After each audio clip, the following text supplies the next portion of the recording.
वर्धनम् आरुकमिव बन्धनात् मृत्योर्मुक्षीयमामृतात्।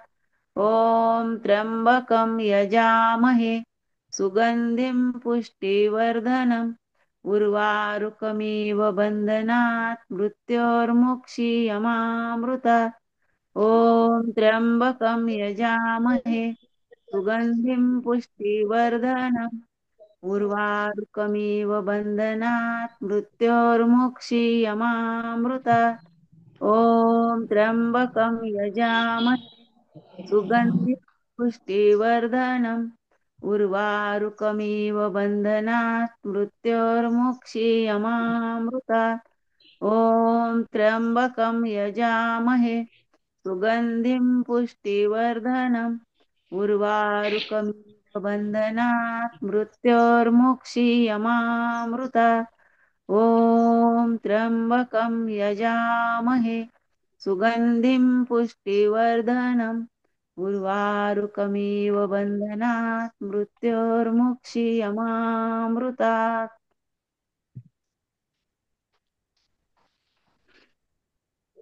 जय गुरुदेव.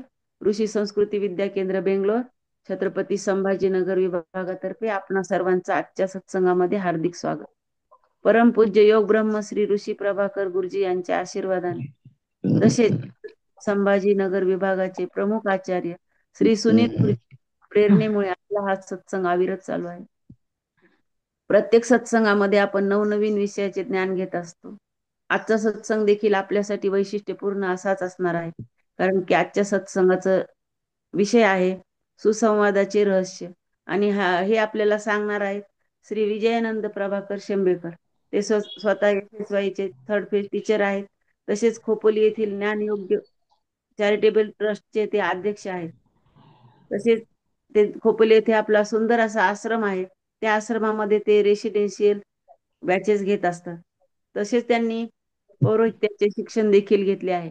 तर मी विजयानंदजींना अशी विनंती करेन की त्यांनी आम्हाला पुढील मार्गदर्शन करावे. जय गुरुदेव. जय गुरुदेव. आवाज येतोय माझा व्यवस्थित? हो हो येतोय. येतोय. ठीक. छान. मुखं करोति वाचालं पंगुलंघयते गिरिं यत्कृपातमहं वन्दे परमानन्दमाधवम्.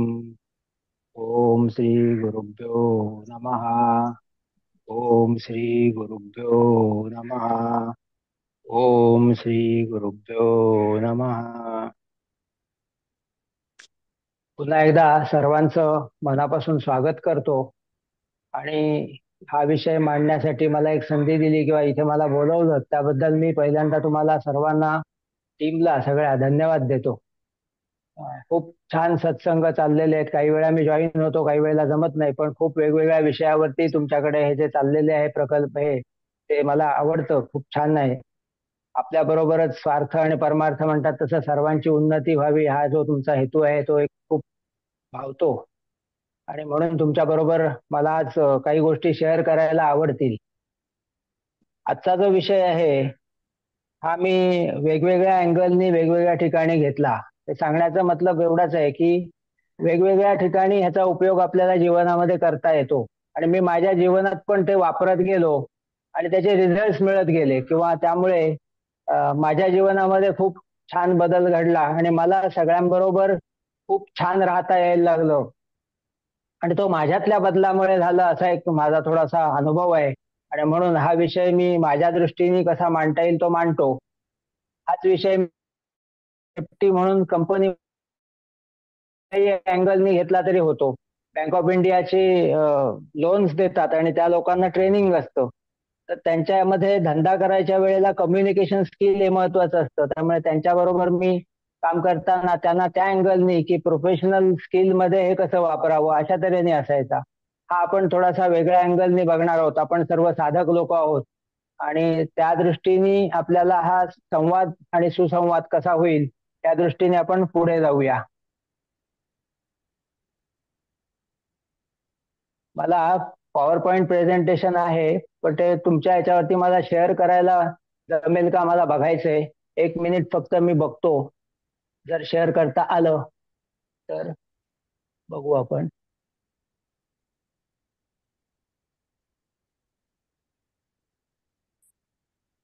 मला वाटतं पहिल्यांदा मला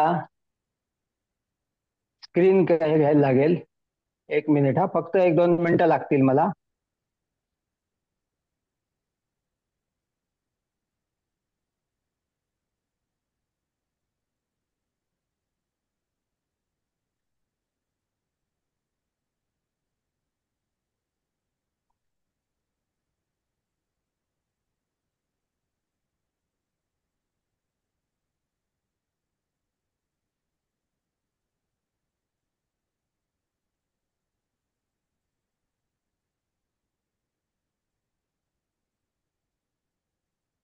ओपन होऊ दे थोडं. प्रेझेंटेशन जर मला दाखवता आलं तर उत्तम आहे, म्हणजे मग त्या दृष्टीने तुम्हालाही त्याचा हे होईल बघायला.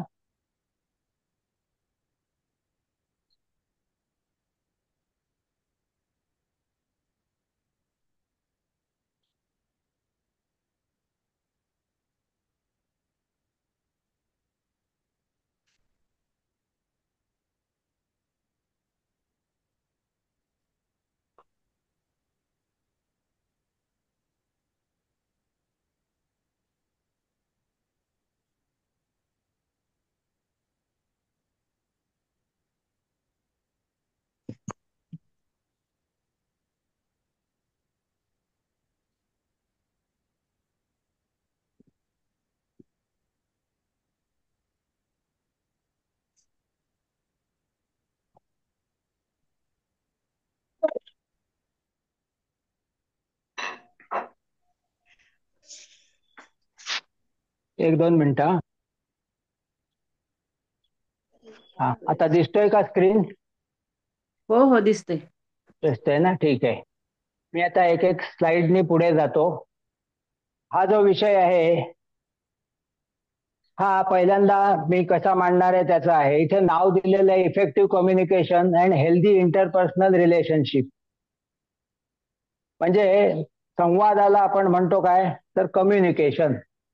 हा इंग्रजीचे काही काही शब्द असतात, हे आपल्याला सोपे पडतात किंवा ते समजायला हल्ली आपल्या डोक्यामध्ये बसलेलं असतं आणि त्यामुळे तो शब्द वापरला तर आणखीन हे होतं. इंटरपर्सनल रिलेशनशिप हा सुद्धा हल्ली एक कॉमन झालेला आहे की एकमेकांशी संवादाचं वातावरण. मराठी शब्द संवाद वापरला की थोडंसं कठीण होतं म्हणून. तर आपण आता ह्याप्रमाणे बघत जाऊ की हे जे कम्युनिकेशन आहे किंवा संवाद आहे, हा संवाद पहिल्यांदा कसा होतो किंवा त्याची व्याख्या काय आपल्याला म्हणता येईल. तर संवादाची व्याख्या काय आपण कोणी सांगू शकाल? बोलू शकता आपण. तुम्हाला फक्त अनम्यूट ठेवा आणि सांगा की संवाद कशाला म्हणायचं.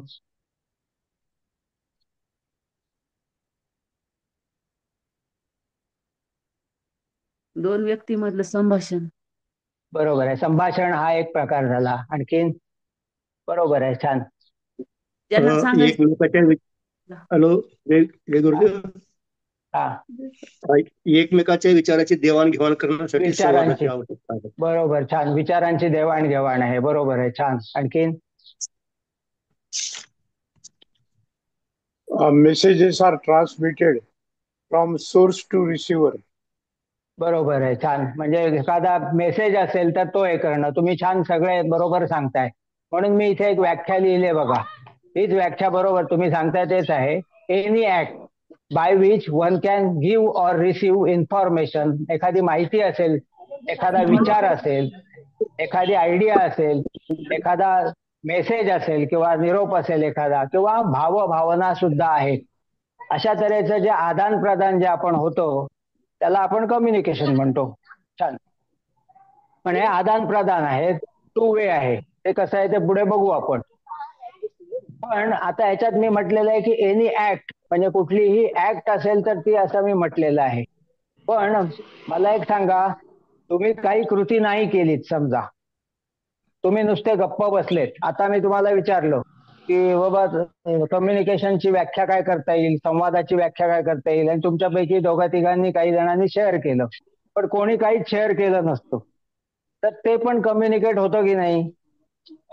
म्हणजे एकतर माझा प्रश्न तुम्हाला समजला नाही असं मला समजतं, किंवा तुमची त्याच्यामध्ये भाग घेण्याची इच्छा नाही असं मला समजतं, किंवा त्यामध्ये तुम्ही कनेक्ट होऊ शकत नाहीये, तुमचं हे म्यूट आहे हे मला समजतं. याचा अर्थ एखादी गोष्ट तुमच्या कृती नाही केली तरी सुद्धा तुम्ही कम्युनिकेट करत असता किंवा एकमेकांशी संवाद साधत असता. म्हणजे कृतीच करायला लागते असं नाही, तर काही न करणं हे सुद्धा तुमच्या दृष्टीने किंवा त्याच्याकडून असते. म्हणजे आपली प्रत्येक कृती जी आहे किंवा प्रत्येक वागणं आहे, मग ते बॉडी लँग्वेज असेल, तुमचं एकंदरीत संपूर्ण, पुढे जाऊ आपण ते काय काय करतो ते. पण थोडक्यात कुठल्याही प्रकाराने आपण एकमेकांशी सतत संवाद साधत असतो, सतत आपलं एकमेकांशी काही ना काहीतरी नातं असतं किंवा एकमेकांशी जुळलेले असतो आपण. हे मला याच्यामधून सांगायचंय. पुढे जाऊ आपण. आता काही गोष्टी लक्षात घ्या की कुठेही आपल्या जीवनामध्ये, इथे म्हटलेलं आहे सम फॅक्ट्स, असं एक ऑब्झर्वेशन आहे किंवा असं एक जाणवलेलं आहे की जीवनामध्ये जे कन्फ्लिक्ट किंवा काही भानगडी निर्माण होतात असं म्हणू फार तर, काही प्रॉब्लेम्स निर्माण होतात, त्याच्यातलं एक कारण असतं, एक म्हणतोय अनेक कारणं असतील पण त्याच्यातलं बरंचसं जे कारण असतं ते म्हणजे मी लोकांशी संवाद साधायला असमर्थ ठरतो. म्हणजे काय होतं, एक तर मी त्यांच्याशी कुठल्याही प्रकारे संवादच साधू शकत नाही, म्हणजे माझा संवादच नसतो त्या व्यक्तीबरोबर किंवा त्या माणसांबरोबर, किंवा म्हणजे त्याला म्हणतात लॅक ऑफ कम्युनिकेशन, मिसकम्युनिकेशन. दुसरं काय असतं तर मिसकम्युनिकेशन होतं. म्हणजे कसं की मला जे सांगायचंय ते योग्य प्रकाराने व्यक्त करू शकत नाही, सांगू शकत नाही. म्हणजे कॅन स्टेड प्रॉपरली, स्टेड म्हणतोय म्हणजे बोलणं आहे, पण मी ते ट्रान्समिट करू शकत नाही प्रॉपरली, मला जसं हवंय तसं करू शकत नाही. किंवा मी ते बरोबर बोलतो, मला वाटतं दुसऱ्या कोणाचे माईक चालू आहेत तर ते थोडंसं बंद कराल का सगळ्यांनी? बाकीच्यांचे मायक्रोफोन बंद ठेवा, त्यावेळेला शेअर करायचं तेवढ्या पुरतेच चालू करू, म्हणजे मग डिस्टर्बन्स येणार नाही. हा, केलेत, बंद केले. हा, ठीक आहे.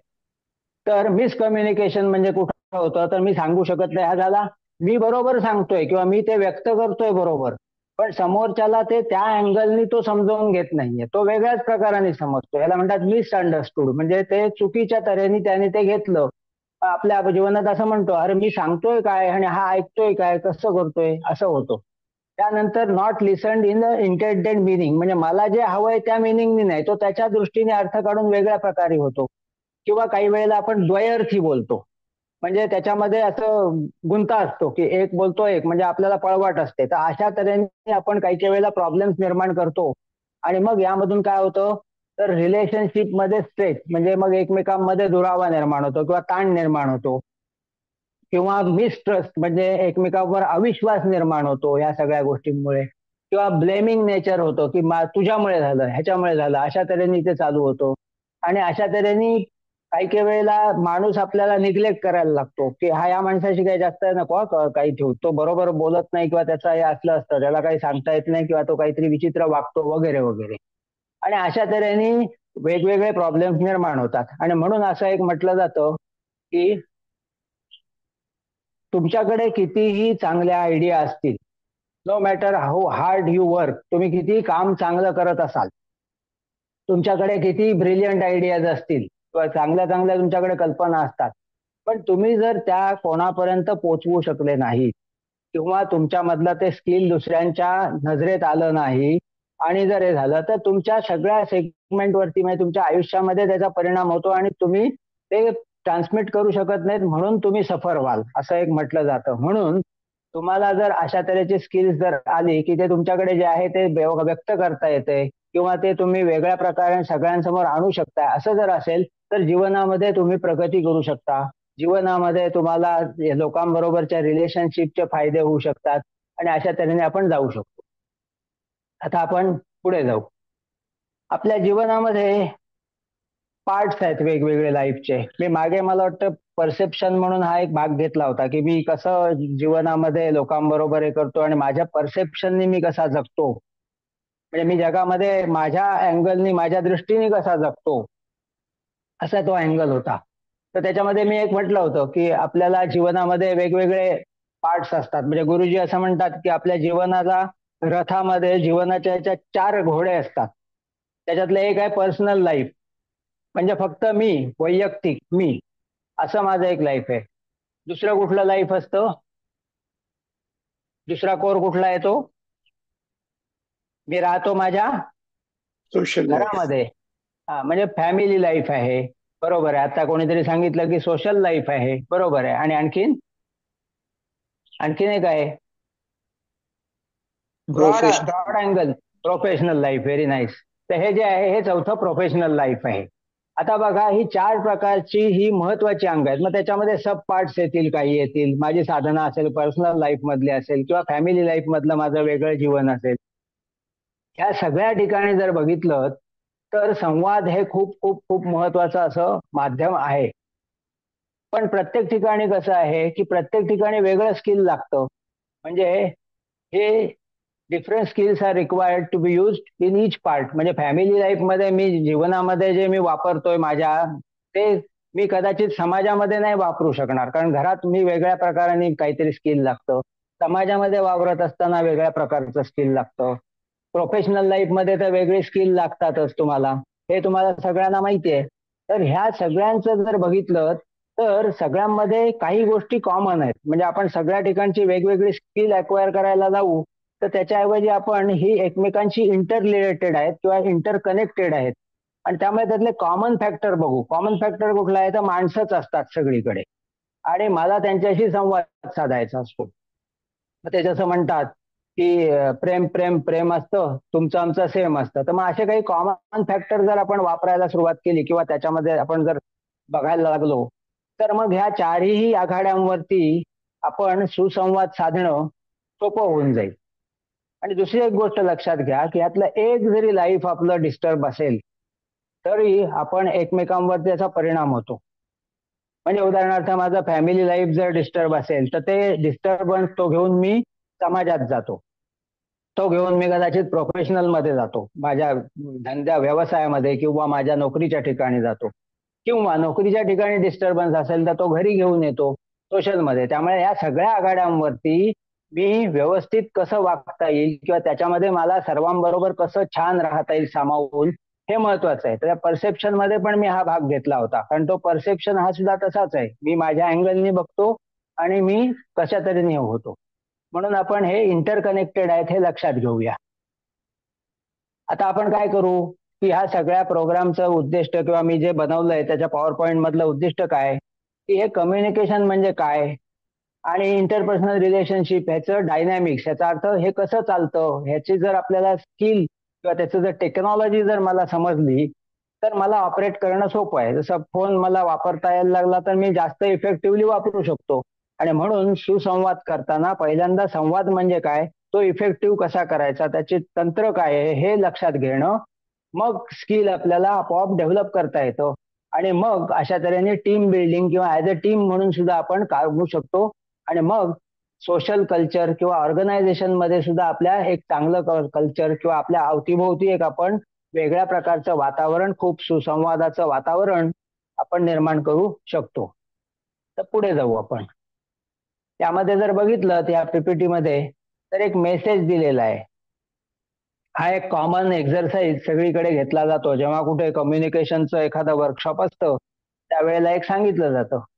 ते काय असतं तर तुम्हाला याच्यामध्ये एक मेसेज दिला जातो आणि या मेसेजमध्ये तुम्हाला एक मेसेज तो सांगितला जातो आणि तो तुम्हाला सांगतात की हा एक माणूस आहे, तो दुसऱ्याला सांगेल, त्यांनी तिसऱ्याला सांगायचा, त्यांनी तो चौथ्याला सांगायचा. असं करत करत 8 ते 10 माणसांमधून तो मेसेज फिरतो आणि मग तो 10वा व्यक्ती जी असते, 10वी, ती 10वी व्यक्ती ज्या वेळेला तुम्हाला मेसेज सांगते तेव्हा तुमच्या लक्षात येईल की त्याच्यात एक तर त्यांनी काहीतरी ऍड केलेलं असतं मसाला, किंवा काही कमी केलेलं असतं आणि भलतंच काहीतरी मेसेज तो जातो. हा एक कॉमन एक्झरसाइज आहे आणि हा सगळ्यांना माझ्या मते माहिती आहे, कारण हे सगळीकडे घेतलं जातं त्यामध्ये. तर हे असं का होतं तर ह्याची काही कारणं आहेत. जेव्हा आम्ही हा मेसेज आहे, हा सेंडर, मी समजा आता हे बोलतो आहे तर हे सेंडर आहे, तर मी माझ्या पद्धतीने ते एनकोड केलेलं आहे. म्हणजे असं जसं कॉम्प्युटरच्या भाषेत म्हणतात ना, आपण त्या कीबोर्ड वरून ते त्याला संदेश देतो, तो त्याच्या भाषेमध्ये तो कन्वर्ट करतो, तो आतमध्ये जातो, आतमध्ये त्याची प्रोसेस होते आणि पुन्हा तो आपल्याला हवी ती फाईल ओपन करून देतो. तसं आपल्यामध्ये पण हे सगळं तंत्र चालतं. मी जेव्हा सांगतो त्यावेळेला माझ्यात एक प्रोसेस झालेली असते की हे कसं डिलिव्हर करायचं, हे मी कसं सांगीन. आणि मग मध्ये एक फिल्टर आहे. हे मी आता बोलत असताना आपल्यापैकी प्रत्येकाला वेगळं समजतंय. काही भाग त्याच्यातून ऍड होतोय किंवा त्यांच्या नॉलेज प्रमाणे ऍड होतोय, काही डिलीट होतोय. ह्याला डिस्टॉर्शन म्हणतात. म्हणजे हे जे मध्ये जो आहे त्याला फिल्टर आहे. तो का आहे, कशासाठी आहे, तो आपण बघू. तर मी जे बोलतो आहे ते तसंच्या तसं पलीकडे जात नाही किंवा तुमच्या आतमध्ये ते जात नाहीये. प्रत्येकाला वेगळं समजतंय. म्हणजे मी जर आता हे सांगितलं, मी आतापर्यंत जे बोललो ते तुम्ही सगळ्यांनी पुन्हा रिपीट करा, तर फार थोड्यांना रिपीट करता येईल किंवा काही भाग येईल, काही भाग नाही राहणार. हे असं नॅचरली होतं आणि अर्थ पण वेगवेगळे त्याच्यातून निघू शकतात. तर ह्याला म्हणतात डिस्टॉर्शन होणं. मग तो रिसिव्हर जो असतो तो काय करतो, त्याला जे समजलंय ते त्याला डिकोडिंग म्हणतात. म्हणजे एनकोडिंग आणि मग डिकोडिंग. डिकोडिंग म्हणजे पलीकडे गेल्यावरती त्याच्या डोक्यामध्ये काहीतरी वेगळ्या प्रकाराने त्याचा अर्थ लावला जातो. त्याचं ते काय होतं ते बघूया आपण. आणि मग तो रिसिव्ह जो असतो तो तो रिसिव्हर तो मेसेज घेतो आणि मग तो त्याप्रमाणे डिलिव्हर करतो. तर ही जी काही पद्धत आहे ही सगळीकडे कॉमन अशा तऱ्हेने आपल्या प्रत्येकाच्या डोक्यामध्ये किंवा प्रत्येकाच्या याच्यामध्ये चालू राहते. मगाशी एक मुद्दा माझा राहिला, तो ह्या पीपीटी मध्ये नाहीये, तो सांगतो मुद्दाम आणि मग जातो पुढे. कारण तो महत्वाचा आहे म्हणून राहिला. मगाशी मी म्हटलं की इंटरपर्सनल रिलेशनशिप आणि इंट्रापर्सनल रिलेशनशिप याच्यामध्ये दोन आहेत. इंट्रापर्सनल याचा अर्थ काय, तर आता हे मी टू वे कम्युनिकेशन म्हणतोय, म्हणजे दुसऱ्या व्यक्तीबरोबरचं कम्युनिकेशन म्हणतोय, म्हणून मी त्याच्या आधी तो मुद्दा क्लिअर करतो. स्वतःच्या बरोबर पण पर्सनल लाईफ मध्ये स्वतः बरोबर पण एक संवाद असतो माणसाचा. म्हणजे म्हणतात ना, मी माझ्या डोक्यामध्ये मी माझ्याशी स्वतःशीच संवाद साधत असतो, बोलत असतो. तर त्याला म्हणतात इंट्रापर्सनल. माझ्यामध्ये स्वतःमध्येच मी माझ्या बरोबर एक संवाद असतो. तो काही काही वेळेला सुसंवाद असतो, काही वेळेला कुसंवाद असतो. मग असं एक म्हणतात, आपण सगळे साधक आहोत म्हणून हा मुद्दा मी आता घेतोय आणि नंतर पुढे जातोय. तर साधक आहोत आपण प्राणायाम करतो, मेडिटेशन करतो, इतर सगळ्या प्रोसेसमध्ये आपण असतो आणि त्यामुळे माझ्या मते आपलं बॉडी माइंड कोऑर्डिनेशन, इतर सगळ्या ज्या गोष्टी आहेत ह्या अलाइंड असतात. म्हणजे इंट्रापर्सनल मध्ये आपण थोडे स्टेबल असतो असा एक अनुभव आहे. SSY ची साधना जर नीट व्यवस्थित चालू असली तर त्याचं इंट्रापर्सनल चांगलं असतं. आणि असं म्हणतात की मी स्वतःमधून जेव्हा स्टेबल असतो किंवा माझ्यामध्ये जेव्हा सुसंवाद असतो तो ट्रान्समिट होत असतो. मग तो माझ्या ओरा बॉडीतून असेल, माझ्या बॉडी लँग्वेज मधून असेल, माझ्या वाणीमधून असेल, त्या सगळ्या प्रकारामधून तो व्यक्त होत असतो. आणि म्हणून मला एक सांगणं आहे की स्वतःचं ते इंट्रापर्सनल चांगलं ठेवणं, माझ्यामधलं हे होणं, हे खूप खूप खूप खूप महत्वाची गोष्ट आहे की जी साधनेमुळे जमते किंवा ती तुम्ही करणं महत्वाचं आहे. म्हणजे माझा अनुभव म्हणून मी सांगतो, SSYच्या पूर्वीही माझा संवाद काही विचित्र नव्हता, पण त्यानंतरचं माझं जे काही लोकांबरोबर राहणं आहे किंवा हे आहे त्याच्यामध्ये डेफिनेटली कित्येक पटीने मला फरक पडलेला जाणवला, तो ओरा बॉडीतून. किंवा असं म्हणतात की एक्स्ट्रा सेन्सरी परसेप्शन असा एक शब्द आहे. म्हणजे मला एक वेगळ्या प्रकारची जाणीव असते की समोरच्याला, म्हणतात ना तो मनकवडा आहे, त्याला बरोबर समजतं त्याला समोरच्याला काय पाहिजे ते. तर हे जे काही आहे हे सुद्धा तुमच्या ओरा बॉडीतून म्हणतात ना कॉन्शियस जाणीव आहे, त्याची जाणीव हा विस्तार होत असतो. आणि मग तुमच्या सान्निध्यात येणाऱ्या वेगवेगळ्या गोष्टी तुम्हाला रिसीव्ह होतात किंवा त्या समजतात. म्हणतात ना ह्याला कसं समजलं, म्हणजे आता उदाहरणार्थ सांगतो, माझा मुलगा आहे हा व्हेटरनरी डॉक्टर आहे. तर कुत्रे किंवा इतर जे काही आहेत हे माझ्याजवळ येत नाहीत काही, पण ते त्याच्याजवळ जातात किंवा त्याच्याबरोबर एवढ्या प्रेमाने, बरं ओळखीचे असोत असंही नाही, अनोळखी कुत्रे सुद्धा त्याच्याजवळ जातात आणि त्याच्याशी प्रेमाने. एखादा कुत्रा खूप भुंकणारा किंवा असा असेल तर तो त्याच्याजवळ गेल्यानंतर शांत होतो. तर हे जे काही आहे हे एक्स्ट्रा सेन्सरी परसेप्शन म्हणतात की आपोआप हे घडतं. तर हे माझ्या स्वतःच्या इंट्रापर्सनल माझ्या आतमधल्या ह्यानी होतो, म्हणून हा मुद्दा मला महत्वाचा सांगायचा राहून गेला होता. तर तो मुद्दा मी इथे घेतला आणि मग मी पुढे जातो. अशी एक्स्ट्रा सेन्सरी परसेप्शन असं म्हणतात प्राण्यांना, पक्ष्यांना किंवा आहे ना जास्त असतं आपल्यापेक्षाही आणि त्यांना ते जास्त भावतं किंवा समजतं माणसांच्या बाबतीत. मग काही एखाद्या व्यक्तीबद्दल मला चांगलं वाटतं, एखाद्या व्यक्तीबद्दल मला त्रास होतो किंवा त्याच्याबरोबर नको वाटतं. हे सगळे ह्या ओरा बॉडीतून होणारी कम्युनिकेशन किंवा इंट्रापर्सनल मधून होणारी कम्युनिकेशन्स आहेत किंवा संवाद आहेत. म्हणून ते आपल्याला काळजी घेणं महत्वाचं असतं. म्हणून हा मुद्दा इथे घेतला. आता आपण थोडं पुढे जाऊ. हे एन्कोडिंग आणि डिकोडिंग मी सांगत होतो की कसं होतं ते. आता ह्याच्यात प्रोसेस काय होते, तर एन्कोडिंग कसं होतं, मला एखादा मेसेज मी हे बोलतोय हे कसं होतं, तर ते कानावर पडतं किंवा एखादी गोष्ट आपण बघतो किंवा वास येतो किंवा कुठल्याही सेन्सॉर मधून आतमध्ये आपण काहीतरी एक इम्पल्स घेतो, काहीतरी एक आपल्या संवेदना आतमध्ये घेतो. ती झाल्यानंतर मी ती समजावून घेतो. हे काय आहे, हे समजावून घेणं जे आहे हे माझ्या प्रत्येकाचं वेगळं असतं. म्हणजे असं म्हणतात की एखादा रंग मी म्हणतो निळा आहे, पण त्या निळ्याच्या वेगळ्या शेड प्रत्येकाला दिसतात, तसं होतं. मग ते अंडरस्टँड होतो. मग तो काय करतो, त्याचे इंटरप्रिटेशन त्याच्यावरती प्रोसेस करतो तो. मग त्याच्यामधल्या असलेल्या पूर्वीच्या अनुभवानुसार कोणीतरी सांगितलेलं आहे किंवा स्वतःचं असं काहीतरी त्याच्यामध्ये तो इंटरप्रिट करतो आणि मग ते तो शेअर करतो. मग प्रत्येकाला वेगळं दिसतं. खाली एक उदाहरण दाखवलंय की तो माणसं दोघं जण आहेत, ते काय म्हणतात, ते 3 ओंडके दाखवलेले दिसत आहेत, पण दुसऱ्या बाजूने बघितलेत तर ते 4 दिसतात, कारण रेषाच आहेत फक्त त्या. त्यामुळे 4 आणि 3 यांच्यावरती वाद चाललेला आहे. एक जण म्हणतोय 4 आहेत, एक म्हणतोय 3 आहेत. ऍक्च्युली दोघांचंही बरोबर आहे, पण बघण्याची वेगवेगळी त्याचे ठिकाण समोर असल्यामुळे वेगवेगळ्या ठिकाणाहून ते वेगवेगळं दिसतंय. तर अशा तऱ्हेने हे कम्युनिकेशनच्या मध्ये गडबड होऊ शकते. आता मागे पण मी परसेप्शनच्या वेळेला हा मुद्दा घेतला होता की हे एन्कोडिंग किंवा डिकोडिंग कशावरती अवलंबून आहे, प्रत्येक माणसामध्ये हे वेगवेगळं का असतं, तर त्याची बरीचशी कारणं आहेत. आता आपल्याकडे वेळ असतो कमी, त्यामुळे मी थोडासा पुढे जातो. आता तुमच्याकडून शेअरिंग घेतलं असतं, पण इथे समोर मी घेतलेले आहे, हे तुम्हालाही मागच्या वेळेला झालेलं आहे, म्हणून मी आता डायरेक्टलीच हे करतो. प्रत्येक माणूस हा वेगळा आहे. कुठल्या कुठल्या बाबतीत, तर ते आता बघू. तर पहिली गोष्ट म्हणजे प्रत्येकाची हेरिडिटी वेगळी असते. म्हणजे असं म्हणतात की बाय जीन्स जेनेटिकली माणूस वेगळा आहे, त्यामुळे त्याच्याकडे तो घेऊनच येतो काही गोष्टी. एखाद्याला ज्ञान असेल, एखाद्याला विक्षिप्तपणा असेल, एखाद्याला समजूतदारपणा असेल, असं आपण म्हणतो, तो ना मुळातच तसा आहे, असं ते असतं. दुसरं असतं सोशल कल्चर. मग त्याला इनपुट मिळत जातं, म्हणजे डीएनए झाला त्याचा, त्यात त्याला इनपुट मिळतो. त्याचे आई वडील वेगळे असतात, त्याच्या शेजारी वेगळे असतात, त्यानंतर तो बाहेर समाजात वावरतो तो वेगळा असतो, शिक्षण वेगळं असतं. अशा तऱ्हेने वेगवेगळ्या फॅक्टर्स मधून तो घडत जातो. त्याचं इमोशनल फील्ड वेगळं असतं, इकॉनॉमिकल पोझिशन, इकॉनॉमिकल कंडिशन वेगळी असते. वयानुसार माणूस शिकत जातो.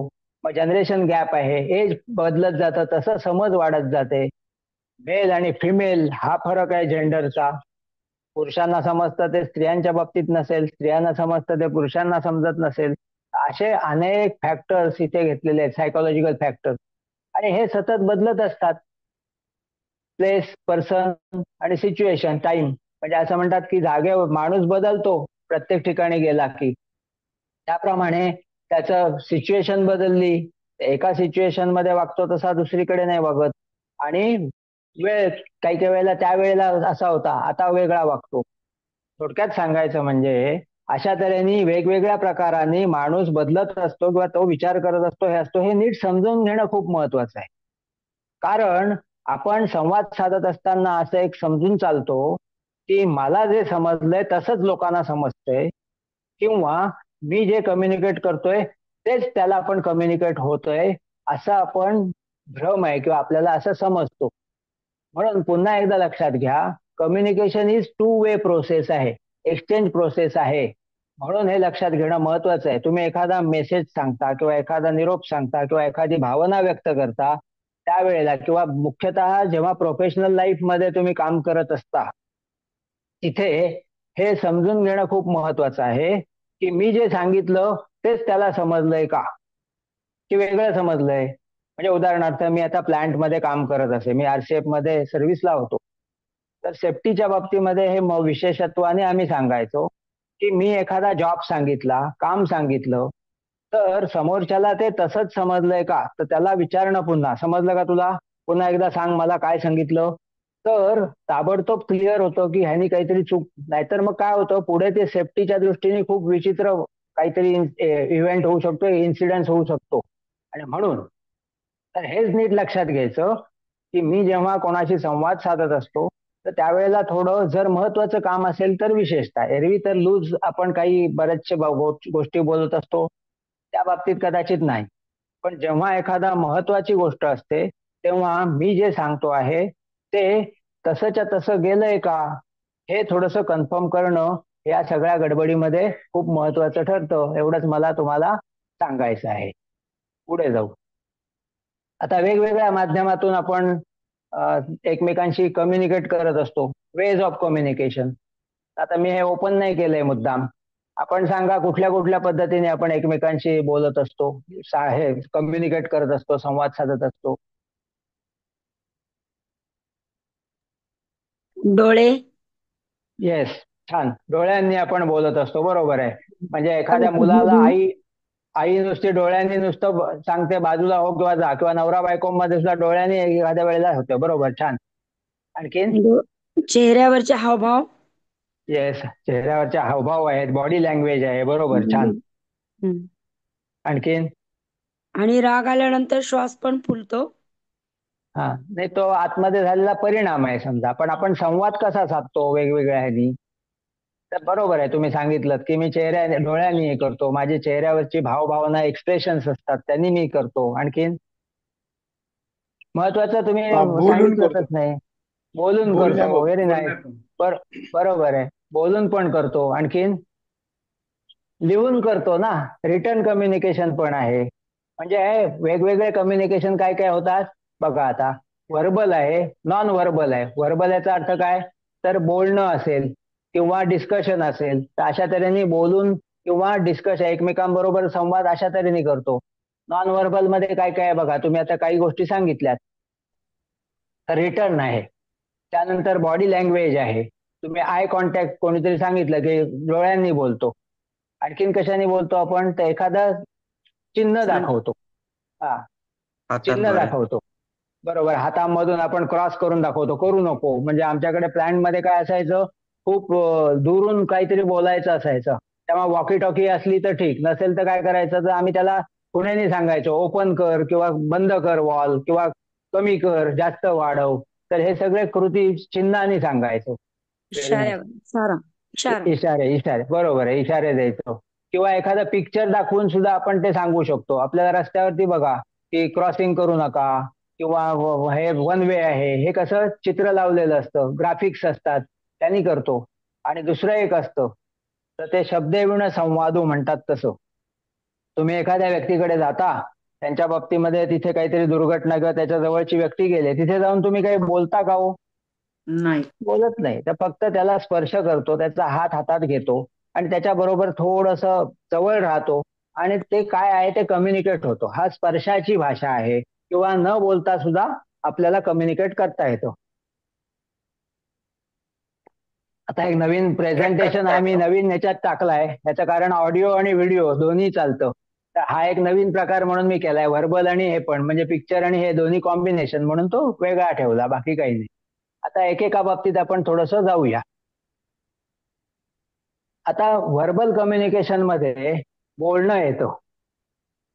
हा, तर त्या बोलण्यामध्ये आपण काही गोष्टी आहेत त्या बघू आणि मग मी इथे थांबणार आहे आणि मग दुसरा भाग जो आहे, पुढचा जो भाग आहे, ती दुसरी साईड आहे, ती आपण बघणार आहोत. तर इथे एक सांगावंसं वाटतं की आपण जे कम्युनिकेशन करतो त्याच्यामधला मोस्टली भाग जो आहे हा कशा कशाने करतो तो बघा. तर बहुतेक सगळं आपलं कम्युनिकेशन हे कानावाटे होतं, असा एक हे आहे, रिसर्च आहे. ते किती, तर जवळजवळ 45 ते 50% कम्युनिकेशन आपण ऐकून करत असतो, म्हणजे कानावरती आपल्यावरती पडत असतं आणि तिथून असतं. आणि मग 30% जे आहे ते बोलण्यामधून होतं असं म्हणतात, बोलणं. त्यानंतर रीडिंग, वाचनातून कम्युनिकेशन होतं, हे साधारणपणे 16% म्हटलंय. म्हणजे बघा 50% हे जे कम्युनिकेशन आहे हे ऐकून कानावाटे होतंय. त्यानंतर बोलण्यावाटे म्हणजे तोंडावाटे होतंय ते 30% होतंय. आणि रीडिंग आहे म्हणजे एखाद्या कागदावरचं वाचन करतो त्याच्यावरून आपल्याला फक्त 16%. आणि रायटिंग म्हणजे रिटर्न कम्युनिकेशन आहे हे 9% असतं. साधारण अप्रॉक्सिमेटली हे आकडे आहेत, कोणीतरी संशोधन केलेले आहेत, ते आपल्या याच्यावरती असतात म्हणून मी ते घेतलेत. सांगण्याचा मतलब एवढाच आहे, आपल्याला शिकवलं काय जातं लहानपणापासून? बोलायला शिकवलं जातं का हो? बोलायला शिकवलं जातं. मूल नाही आपण बोलायला शिकवतो आपण, आई म्हण, बोल, बाबा. हा, ऐकून ऐकून शिकतो ना. ऐकून शिकतो, बरोबर. भाषा कशी शिकतो माणूस? घरामधलं वातावरण आहे ते शिकतो आपोआप, त्याला काही शिकवावी लागत नाही मराठी शिकव म्हणून. हिंदी दुसरी भाषा असेल तर कदाचित शिकवावी लागते, पण तो ऐकून ऐकून शिकतो. दुसरी गोष्ट, तुम्हाला शिकवलं काय जातं? तर पहिल्यांदा काय हो आई, हल्ली एबीसीडी आहे, हे लिहायला शिकवतो की नाही आपण? म्हणजे लिहिणं शिकवलं जातं, पण बोलणं शिकवलं जातं का? नाही. ऐकावं कसं हे शिकवलं जातं का? ते नाही नाही आपण शिकवलं जात. हा, म्हणजेच जे स्किल अक्वायर करायला पाहिजे ते आपल्याला शिकवलं नाही जात.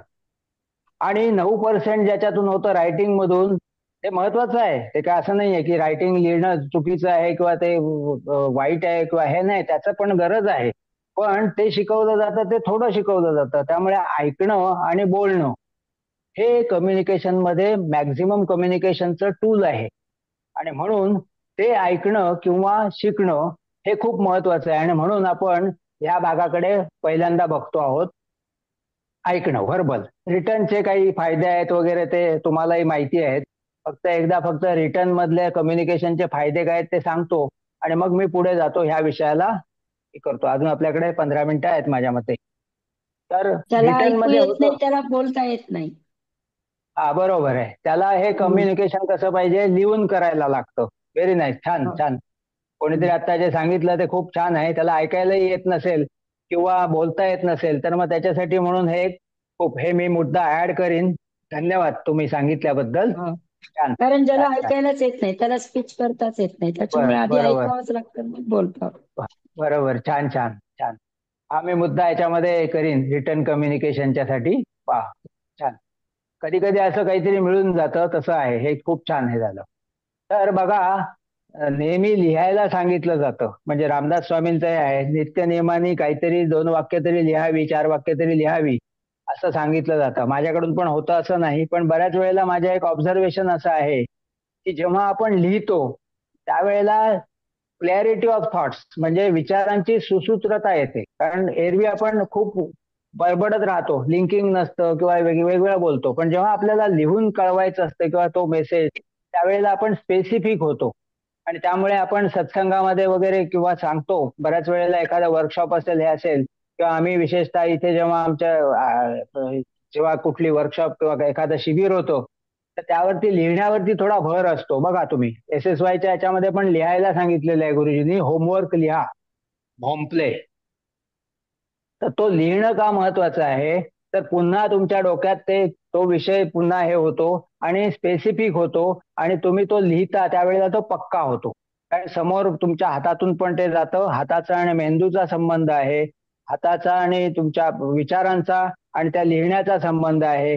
त्यामुळे लिहिणं जे आहे हे खूप खूप खूप खूप महत्वाचं पण आहे आणि ते रोज करणं महत्वाचं आहे. त्यातल्या काही गोष्टी आहेत त्या तुम्हालाही माहिती आहेत की काही आहेत ते हायलाईट करणं असेल, थोडक्यात लिहिणं हे महत्वाचं आहे. असा एक संकल्पना आहे किस म्हणून आहे, KISS. म्हणजे काय, keep it short and sweet. म्हणजे उगाच लंबे लंबा लंबा लंबा लिहिण्याच्या पेक्षा आपण ते जर शॉर्ट मध्ये जर व्यक्त करायचं स्किल अक्वायर केलं, थोडक्यात सांगायचं, बऱ्याच वेळेला वाचायला वेळ नसतो लोकांना, त्यामुळे मग ते हायलाईट केलं, मग बोल्ड केलं किंवा हायलाईट केलं तर ते सुविधा होते, समजतं. सफिशियंट स्पेस पाहिजे त्यामध्ये. स्पेस हा खूप महत्वाचा आहे, त्याच्यावरती पण आपण कधीतरी सत्संगात बघू, स्पेस किती महत्वाची आहे. 2 अक्षरांमध्ये स्पेस नसेल तर वाचायला कठीण होतो. तेच जर सुट असेल आणि व्यवस्थित, पण ती सफिशियंट पाहिजे, जास्त पण नाही आणि कमी पण नाही, तर वाचन लिखाण चांगलं दिसतं, हे होतं. त्यामुळे ते स्पेस आहे. एखादं हेडिंग जर असं देता आलं आपल्याला चांगलं, तर हेडिंगमुळेच त्याचं संपूर्ण व्यक्त होतं, ते लिहिलेलं आहे ते हे होतं. आणि कधीही लिहून ते कम्युनिकेट करण्यापूर्वी ते पुन्हा एकदा वाचून बघणं खूप महत्वाचं आहे. आता त्या मोबाईल मधून मेसेज पाठवतो ना, त्याच्यात बऱ्याच वेळेला गुगल महाराज ते स्पीच असतं ते काहीतरी वेगळंच काहीतरी पाठवतं. माझ्या बाबतीत असं बऱ्याच वेळा घडलंय. हे काय लिहिलं गेलं आणि मी ते फॉरवर्ड पण केलेलं असतं. गडबडीत असतो आपण, पण ते पुन्हा वाचणं खूप महत्वाचं, कारण तो त्याच्या ह्यानी काहीतरी विचित्र परसेप्शन ना, गुगल महाराजांचं वेगळं असतं स्पीचचं, तर तो काही काही वेळेला असं टाकून देतो त्याला वाटेल ते. तर ते बघणं महत्वाचं आहे. तर रीड बिफोर स्पीच. मी ह्याच्यावरती जास्त भर देत नाहीये. ह्याचं कारण आपण सर्व लिहिणारे आहात किंवा आपण परीक्षा दिलेल्या आहेत, सगळं टेक्निक्स आपल्याला माहिती आहेत. त्यामुळे हा भाग थोडासा मी कमी घेतो आणि त्याला 9% हे आहे, त्यामुळे तिथेही आपण कमी हे देऊया. आता जाऊया बोलणं. तर पहिली गोष्ट आहे की असं म्हणतात की बडबड केल्याने कम्युनिकेशन होतं, असं जर वाटत असेल तर इथे पहिल्यांदा हे आहे की 7% शब्द महत्वाचे असतात. पण ते महत्वाचे असतात. 7% जरी असले तरी मला शब्दांना किंमत आहेच, त्यामुळे शब्द हे महत्वाचे आहेतच. पण त्याची हे किती आहे? 7. मग बाकीचे काय आहेत? तर तुम्ही कसं बोलता आहे, काय बोलता हे जितकं महत्वाचं, त्यापेक्षाही तुम्ही कसं बोलताय हे खूप महत्वाचं आहे. इथे म्हटलंय use right words as far as possible, simple words. म्हणजे लोकांना साधं सोपं बोलणं आवडतं. त्याला जरा अलंकारित करणं मी समजू शकतो किंवा दाखले देणं किंवा एखादे, पण जडबंबाल काहीतरी शब्द कुठले तरी असे वापरायचे, तर त्यामुळे होतं काय की समोरच्याचं कन्फ्युजन वाढतं किंवा त्या बाबतीत. त्यामुळे विषय जर तुम्हाला सोपा करून सांगता, असं म्हणतात की कॉम्प्लिकेटेड किंवा असं जड बोलणं सोपं असतं, पण ते सोपं करून सांगणं किंवा एखादा विषय सोपा मांडणं हे कठीण असतं. तर ते स्किल अक्वायर करायला पाहिजे की साध्या शब्द आणि सुटसुटीत हे करून ते कसं आपल्याला देता येईल सिंपल त्याच्यामध्ये ते. दुसरी गोष्ट, स्पीक स्लोली. आता माझी थोडीशी घाई होते याचं कारण मला वेळेचं बंधन थोडंसं आहे, त्यामुळे हा विषय 2 ते 2.5 तास साधारण चालतो एरवी, तर त्यामुळे थोडंसं आहे. पण जर सावकाश तुम्ही बोलले तर तुम्हाला माहिती आहे की मोठे गुरुजींचंच उदाहरण बघू. गुरुजी किंवा जे जे मोठी माणसं आहेत, जसे अटल बिहारी वाजपेयी म्हणतात पॉज घ्यायचे, खूप पॉज घ्यायचे. तसं गुरुजींचं पण जर लेक्चर्स तुम्ही ऐकलीत किंवा त्यांचं जे बोलायचे ते, तर ते मध्ये थांबायचे किंवा एखादा बोलल्यानंतर ते पॉज घ्यायचे, थोडा स्लो बोलायचे. याचं कारण त्यांचं बोलणं एवढं व्हॅल्युएबल असायचं की त्या शब्दांमधून ती प्रक्रिया होण्याची अपेक्षा असायची. समोरच्या व्यक्तीमध्ये त्या बोलण्याचा काय परिणाम झालाय, त्यांनी त्याच्या आतमध्ये विचार करावा, इंटरप्रिटेशन करावं आणि मग हे करावं. आणि त्यामुळे गुरुजींची लेक्चर्स काही काही वेळेला असं वाटायचं लोकांना, अरे पुढे काही गुरुजी बोलतच नाहीयेत, आणि मग दुसरं वाक्य बोलायचे. तर अशा तऱ्हेने एवढं स्लो आपण बोलत नाही, पण मध्ये मध्ये जर तुम्ही पॉज घेता आला किंवा जेव्हा महत्वाचं आपण बोलतो त्यावेळेला थोडंसं थांबलं तर ते समजून घ्यायला सोपं पडतं. ऐकण्याच्या प्रोसेसमध्ये मी ते घेईनच. त्यामुळे आणि क्लिअरली बोलता आलं पाहिजे. वाणीत दोष असेल तर मी समजू शकतो, पण घाईघाईने बोलून किंवा माझ्या बोलण्यामध्ये कुठे प्रॉब्लेम्स येतोय का, तर हे थोडंसं आपण लक्षात घेणं महत्वाचं आहे. पुढे, अ टंग हॅज नो बोन्स, हे सगळ्यांना माहिती आहे. त्या जिभेचा पट्टा जो आहे 2 इंचाचा, काय 2.5 इंचाचा, त्याला हाड नाहीये, पण ते हाड मोडू शकतो. त्याचा अर्थ काय मी सांगायला गरज नाहीये. तर बोलावं कसं, तुमच्याकडे हे तो पट्टा जो आहे तो तुमचं जीवन सगळं बदलवू शकतो दोन्ही पद्धतीने. आहाराच्या बाबतीत तर ते म्हणतातच, पण बोलण्याच्या बाबतीत पण की tongue has no bones but be careful it can break your bones किंवा हार्ट. म्हणजे असं म्हणतात की शब्दाने दुखवलेलं असतं, एक वेळ शस्त्राने दुखवलेलं असतं, तर ती जखम भरून येते किंवा विसरून जातो माणूस. पण शब्दांचे बाण किंवा त्याचा जो काही लागलेला व्रण आहे हा विसरायला खूप कठीण असतो. आणि त्यामुळे दुखवण्यापूर्वी माझे गुरु म्हणतो मी त्यांना, श्रीकांतजी पाटणकर, आपण सगळे ओळखतही असाल कदाचित, खोपोलीमध्ये असतात. तर ते नेहमी म्हणतात की काही झालं तरी चालेल, पण माणूस दुखवता कामा नये. तो माणूस दुखवता कामा नये म्हणजे का, आता तो दूर गेला ना तर पुन्हा जवळ यायला खूप कठीण पडतं. म्हणून ते जपणं खूप महत्वाचं आहे आणि म्हणून ते आपल्या जिभेच्या ह्यातून होतं. गुरुजींचं एक वाक्य आहे, what ever you says about others says more about you. म्हणजे मी जे काही बोलतो त्या बोलण्यामधून मी व्यक्त होत असतो. म्हणजे असं एक हे होतं की एका ठिकाणी मी येत होतो आणि त्या लॉन्चची आमची लॉन्च येते, लॉन्चनी अलिबागला येतं तर भाऊच्या धक्क्यावर तुमच्या गेटवे जवळ तिथे ते नंबर वगैरे लावलेले असतात. तर तिथे काही लहान मुलं होती आणि ती लहान मुलं लाईनीमध्ये मध्ये मध्ये घुसत होती. आता ती लहानच मुलं आहेत, पण तिथे एक महाभाग होता की तो त्या मुलांना शिव्या द्यायला लागला, काहीतरी विचित्र बोलायला लागला. मग त्या मॅडम होत्या, त्या म्हणाल्या, अहो लहान मुलं आहेत ती, त्यांना मी सांगते समजावून, तुम्हाला अक्कल आहे की नाही, इथपर्यंत त्याचं गेलं ते. आणि विचित्र त्यांना पण विचित्र आदवा तद्वा बोलायला लागला, लोकांना राग पण आला आणि कोणी त्यांना अडवलं पण तिथे. पण शेवटी त्या बाई काय म्हणाल्या त्यांना, की म्हणाले ठीक आहे, दुसरा एक माणूस आला, तो त्यांना समजावायला लागला, म्हणाले त्यांना शिव्या देऊ देत, आपण शांत राहूया, कारण त्यावरून त्यांचीच ही समजते आहे, ते कसे आहेत ते समजते. तर हे जीवनामध्ये खूप मला वाटतं भावलं मला. आणि मी लक्षात येतं की मी जे काही बोलतो आहे, दुसऱ्यांची टीका करतो आहे किंवा दुसऱ्यांच्या बाबतीत मी काही काही कॉमेंट्स करतो आहे, तर हे जे मी करतो त्याच्यावरून माझी किंमत ठरत असते आणि ते माझ्यातून माझे संस्कार समजत असतात, माझ्यात माझं शिक्षण समजत असतं, माझे सगळं हे जे आहे ही कुंडली त्या बोलण्यामधून व्यक्त होत असते आणि त्यामुळे हे खूप महत्वाचं आहे. थोडं पुढे जाऊ आपण. साऊंड जो असतो आपला, बोलण्याचा टोन जो आहे हा पण खूप महत्वाचा आहे. काही लोक असतात ती मोनोटोनस बोलतात, म्हणजे काही जणांचं इफेक्टिव्ह पण होतं. म्हणजे शिवाजीराव भोसलेंचं मी एकदा ऐकलं होतं, ते एका ठराविक लयीत बोलायचे पण खूप इफेक्टिव्ह व्हायचं. तर असं होतंही की, पण जनरली मोनोटोनस जे आहे हे मोनोटोनस म्हणजे एका याच्यामध्ये मी आता तुम्हाला आज कम्युनिकेशन या विषयावरती खूप वेगळ्या प्रकारचे माहिती मी सांगतो आहे, ते तुम्ही ऐकून घ्याल वगैरे वगैरे. तर ते जे काही आहे, हा टोन माझा जो आहे हा कदाचित कंटाळवाणा होऊ शकतो आणि मग मिसकम्युनिकेशन होण्याची शक्यता असते. तेव्हा तो जो टोन आहे तो युनिफॉर्म, तेव्हा तो कसा असावा तेही एक हे आहे. त्यानंतर सिन्सिअर आणि कॉन्फिडंट. आता हे थोडंसं सरावाने येण्याची गोष्ट आहे, कॉन्फिडन्स येणं किंवा बोलणं. पण असं म्हणतात की तुम्ही बोलायला सुरुवात करा, मग आपोआप आतमधून येत जातं. बऱ्याच वेळेला सांगतात तू बोल रे, नको मी नाही बोलत, मला नाही बोलतायत, मला बोलता. सुरुवात केली की आपोआप जमायला लागतं, तसं आहे. आणि व्यक्त आपोआप आतमधून होत असतं. तर कुठलाही अडथळा न ठेवता जेव्हा तुम्ही व्यक्त व्हायला लागता तेव्हा ते आतून यायला लागतं. हा एक अनुभव सहज येईल. प्रोनाऊन्सिएशन म्हणजे उच्चार, त्याचे हे काय आहेत त्याचे शब्द. आपल्याला जर इंग्रजी येत नसेल तर उगाच नको त्या गोष्टी आपण त्याच्यामध्ये व्यक्त करण्यासाठी इंग्रजीचा वापर करू नये, असं माझं मत आहे. किंवा मराठी शब्द एखादा येत नसेल तर उगाच ओढून ताणून पण तोही करू नये. तर सहजगत्या जे होईल ते. आमच्याकडे कंपनीमध्ये स्लरी यायची, स्लरी.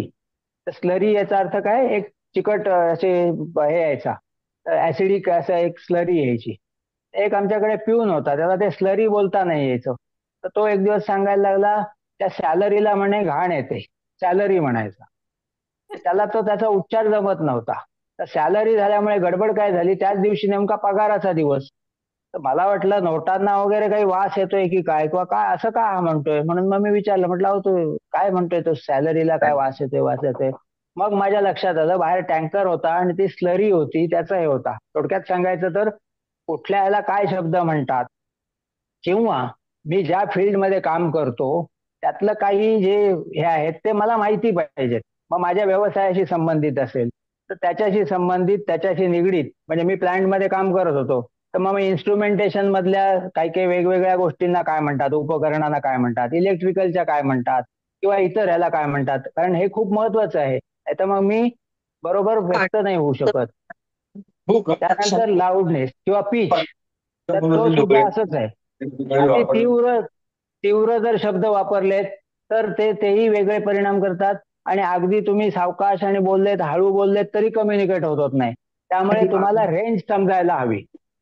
जेव्हा तुम्ही डायसवरून बोलत असाल त्यावेळेला तुम्हाला समोरचे किती लांब आहेत म्हणून पहिल्यांदा विचारायला काय लागतं की तुम्हाला ऐकायला येतंय का, मागे ऐकायला पोचतंय का. हा साधा नियम आहे, त्यात काही मोठं विशेष नाहीये, पण तो समजून घेतला पाहिजे. माईक धरतो आपण, तर माईक धरताना मी माईक बोलताना माझा आवाज पोचतोय का, माईक किती अंतरावर धरायला पाहिजे, हे जे सगळं तंत्र आहे हे जर केलं तर ते आपण संवाद साधायला महत्वाचं ठरतं, असं एक आहे. असं एक म्हणतात, action and reactions are equal and opposite. म्हणजे दुनिया म्हणतात असं की ही प्रतिध्वनी आहे. तुम्ही जसे ट्रीट होता, अरे म्हटलं की त्याला कारे हा प्रतिसाद येणार, म्हणजे त्याला इको म्हणतात. तुम्ही एखाद्या डोंगरावर उभे राहिलेत आणि तू शहाणा आहेस, तू शहाणा आहेस, मग तसेच शहाणा आहेस, शहाणा आहेस, शहाणा आहेस हे परत येतं. तसं आपण कसं व्यक्त होतो, समोर बोलतो आहोत, त्या प्रकाराचाच रिप्लाय आपल्याला पलीकडून पण मिळतो. आणि म्हणून बोलताना किंवा दुसऱ्याशी संवाद साधताना तसा प्रतिसाद, साथ जशी असते तसा प्रतिसाद येतो, असं एक मानलं जातं. पुढच्या ह्याच्यामध्ये आहे की इन्क्लूड. जेव्हा आपण एखाद्या वेळेला डिस्कशन असेल, हे असेल किंवा बोलत असू, तेव्हा सगळ्यांना इन्क्लूड करणं जे आहे हे खूप महत्वाचं आहे. सगळ्यांचं इन्क्लुजन त्याच्यामध्ये हे होणं, डिस्कशन मध्ये वगैरे, हे खूप महत्वाचा मला वाटतं त्याच्यामधला भाग आहे. आता बॉडी लँग्वेज आणि हा जो आहे हा भाग मी पुढच्या भागामध्ये घेईन. आपण इथे थोडंसं थांबूया इथे आणि मग पुढचं जाऊ. एक याच्यामध्ये असं एक म्हणतात, judging a person does not define who they are, it defines who you are. हा मी मगाशी जो साध आणि प्रतिसाद म्हटलं, तर माझ्या या पीपीटी मध्ये तो एक भाग होता, म्हणून हे करतो. एक उदाहरण सांगतो की बोलण्यामध्ये शब्दांचा वापर जर आपण वेगवेगळा केला तर कसं ते होतं, त्याचं हे उदाहरण आहे. तर एक शब्द आहे की तो कसा वेगवेगळ्या ठिकाणी तुम्ही प्रेस केलात तर काय काय अर्थ होतो ते बघू. मी असं म्हणतो आहे की, सॉरी, ते शब्द असा इंग्रजीमधलं वाक्य आहे, I did not say you have a psychological problem. मी दुसऱ्याला असं म्हणतोय की मी असं म्हणत नाहीये की तुला सायकोलॉजिकल काहीतरी मानसिक समस्या आहे, असा ते वाक्य आहे. आता बघा, मी वेगवेगळ्या ह्याच्यावरती मी प्रेस केलं, प्रेशर दिलं की कसं होतं बघा. I did not say you have a psychological problem. मी असं म्हणत नाहीये, म्हणजे मग लोक म्हणतात असं त्यातून ध्वनित होतो. पुढे, आय डिड नॉट से, मी असं म्हणत नाहीये की तुला सायकोलॉजिकल प्रॉब्लेम आहे, पण माझ्या मनात आहे. मी असं म्हणत नाहीये म्हणजे व्यक्त होत नाहीये, करत नाही, पण माझ्या मनात आहे. आय डिड नॉट से वरती मी भर दिला, मी बोलत नाहीये पण माझ्यामध्ये आहे. You have a psychological problem. I did not say you have psychological problem, म्हणजे तुझ्यात काही प्रॉब्लेम आहे असं मी म्हणत नाहीये. आता तुझ्यावरती जर जोर दिला तर काय झालं, बाकीच्यांमध्ये असू शकतो, असा त्याचा ध्वनित होतो. I did not say you have psychological problem, म्हणजे मानसिक प्रॉब्लेम आहे तुझ्यामध्ये असं मी म्हणत नाहीये, म्हणजे मग दुसरे प्रॉब्लेम्स आहेत असं त्याच्यामध्ये हे होतो. म्हणजेच एका शब्दावरती जरी मी जोर दिला तर वेगवेगळं होतं. आणि म्हणून मग म्हणतात ना, आपण मी बोलतो सहज म्हणून, पण ते समोरच्या व्यक्तीला बरोबर समजत असतं, किंवा काही काही वेळेला मी टोचून म्हणतात ना, तसं मी बोलतो आणि मग मी म्हणतो नाही मी सहजच म्हटलं तुला. विचार करा आपला इंटेन्शन काय असतं, त्या बोलण्यामध्ये काय येतं हे समोरच्याला पण समजत असतं. बऱ्याच वेळेला कम्युनिकेशन होत असतं. तेव्हा बी केअरफुल की आपण बोलत असताना त्याचा अर्थ काय निघेल, कसं हे होईल, हे खूप महत्वाचं आहे. एक ह्याच्यावरती ह्यांचं एक आहे, ते जरा वाचतो आणि मग मी थांबतो इथे. तुकोबारायांचं आहे ते. आता ते मला वाटतं हे आहेत की त्या ओवीमध्ये बद्ध आहे. घासावा शब्द, तासावा शब्द, तोलावा शब्द बोलण्यापूर्वी, शब्द हेची कातर, शब्द सुई दोरा, बेतावेत शब्द शास्त्राधारे. म्हणजे जे कातर आहे ती ते तोडतं आणि त्याचप्रमाणे सुई दोरा पण आहेत, तर शिवतं पण एक लक्षात ठेवा, सुई दोराने शिवलं तरी त्याची शिवण राहते, त्यामुळे ते लक्षात पाहिजे. पुढे, बोलावे मोजके, नेमके खमंग खमके, ठेवावे भान देश काल आणि पात्राचे. म्हणजे सिच्युएशन काय आहे, कुठे आहोत आपण, देश स्थल काल आणि व्यक्ती सापेक्ष बोलता यायला पाहिजे. बोलावे बरे, बोलावे खरे, कोणाच्याही मनावर पाडू नये चरे. कारण चरा उठला की चरा उठलाच तो. कोणाचेही वर्म व्यंग आणि बिंग जातपात धर्म काढूच नये. कशासाठी काढायचा आणि मग त्यांनी काढला की आपल्याला कशाला वाईट वाटावं असं होतं. थोडक्यात समजणे थोडक्यात समजावणे मुद्देसूद बोलणे ही संवाद कला. शब्दांमध्ये झळकावी ज्ञान कर्म आणि भक्ती. स्वानुभवातून जन्मावा प्रत्येक शब्द. शब्दांमुळे दंगल शब्दांमुळे मंगल दोन्ही होतं. शब्दांचे हे जंगल जागृत राहावं. जिभेवरी ताबा सर्वा सुखदाता. पाणी वाणी आणि नाणी नासू नये असा एक आहे. म्हणून एक कार्टून आलं होतं त्याच्यात असं दाखवलं होतं की एक कनेक्शन दाखवलं होतं मेंदूचं आणि जिभेच्यातून जाणाऱ्या सेन्सॉर्सचं. तर ते म्हणे कनेक्शन नेहमी चालू राहू द्या, डिस्कनेक्ट झालं की मग गडबड होतं आणि ती सुटते. मी इथे थांबतो, 2 मिनिटं जास्त झाली. धन्यवाद. आपण पार्ट 2 सर मला म्हणाले होते, जोशी सर, की आपण दुसऱ्या भागामध्ये पुढचा भाग घेऊ. जर सहज शक्य असेल तर पुढच्या शनिवारी आपण ह्याच्यातला पुढचा भाग आहे तो घेऊ. तर इथे मी थांबतो. धन्यवाद. तुम्हाला काही बोलायचं असेल किंवा व्यक्त करायचं असेल तरी बोलू शकाल. जय गुरुदेव. जय गुरुदेव. हे सेशन एकदम भारी होतं. कम्युनिकेशन स्किल शिकणं जीवनामध्ये खूप गरजेचं आहे. कारण आपण जे बोलत असतो तर ते आपल्याला कळत नसतं. जेव्हा आपण बोलतो एक तेच वाक्य मोठ्याने बोललेलं, तेच वाक्य हळू बोललेलं, ह्याच्यामध्ये जो फरक आहे जे तुम्ही समजावून सांगितलंय ते खूप छान आहे. हेच सेशन रिपीट व्हावं अशी इच्छा आहे. हे सर्वांना ज्ञात होणं फार गरजेचं आहे. आणि आत्तापर्यंत आपण जीवन जगत आलो. वयाचे 50-55 संपत आले तरी आपल्याला बोलण्याची स्किल ही कधीच कोणालाच जमत नाही. ही शिकावीच लागते. जय गुरुदेव. गुरुजी, तुम्ही जे शिकवलं ते खूप भारी होतं आणि हे सेशन्स कंटिन्यू घेत राहावं एवढीच इच्छा. जय. धन्यवाद. बघा, तुम्ही आता म्हटलं एक गोष्ट शिकायचं, शिकत तर माणूस शेवटपर्यंत शिकतच असतो. त्यामुळे काही हरकत नाही. मला जेव्हा समजतं, हे सगळं जाणीवेचा भाग आहे ना, मग हे हळूहळू आपल्याला आपोआप अवगत व्हायला लागतं. आणि सत्संगामध्ये आपण असतोच, त्यामुळे ही गोष्ट आपोआप घडते आपल्यामधून. छान.